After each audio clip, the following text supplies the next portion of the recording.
Ta voix n'est pas de l'air. C'est une pression qui voyage. Depuis toujours, elle disparaît après avoir été dite, jusqu'à ce qu'on apprenne à l'attraper. La première capture de la voix humaine remonte à 1860. Un phonautographe. Pas de lecture, juste une trace. Un dessin du son sur du papier noirci. La voix était visible, on pouvait la voir. On ne pouvait pas l'entendre, mais elle était là, gravée dans la suie. Le premier enregistrement reproductible date de 1877. Edison. Un cylindre de cire, une aiguille qui vibre, une voix qui s'écrit physiquement dans la matière. La voix n'était plus un souffle, elle était une sculpture, une rainure dans la cire, une trace qui pouvait être lue encore et encore. Pendant un siècle, on a gravé la voix. Vinyle, bande magnétique, cassette, toujours une trace physique. Un sillon, une aimantation, une onde. Puis tout a changé. La voix est devenue nombre.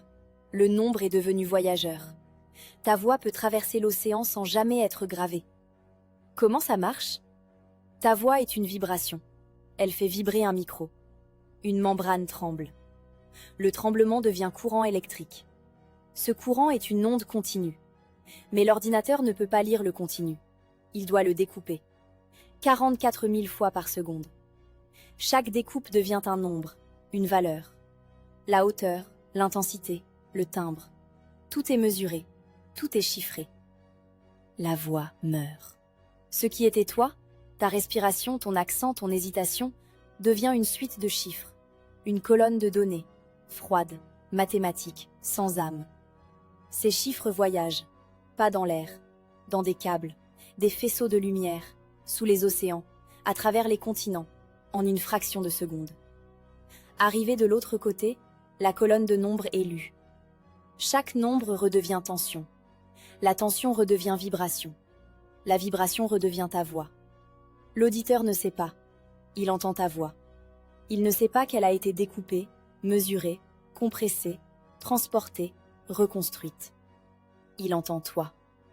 La voix qui renaît n'est pas la voix qui est partie. C'est une reconstruction, une approximation, une illusion que nos oreilles acceptent. Les premiers enregistrements étaient des sculptures. Aujourd'hui, ta voix est un calcul, une équation résolue 44 000 fois par seconde. Le miracle n'est pas dans la capture, il est dans la résurrection. Faire renaître une voix à partir de rien, de chiffres, de 0 et de 1. Chaque appel, chaque vocal, chaque message est une petite résurrection. La voix meurt en toi, voyage en ombre, renaît chez l'autre. Tu ne le vois pas, tu ne le sens pas.